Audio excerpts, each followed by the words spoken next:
एका ट्रेनचा वेग 60 किलोमीटर प्रति तास आहे. ती एक खांब 30 सेकंदात ओलांडते. त्यानुसार त्या ट्रेनची लांबी किती? अशा प्रश्नामध्ये ती ट्रेन 30 सेकंदात किती अंतर पार करते हे काढायचं असते.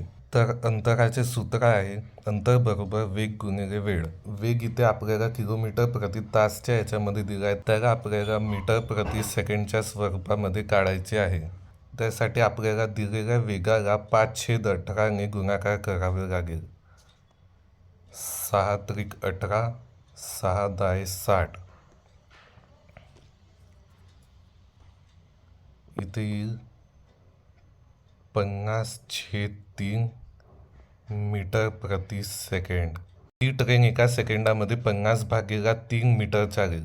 तर जर एका सेकंडामध्ये 50/3 मीटर चालत असेल तर 30 सेकंडामध्ये किती चालेल?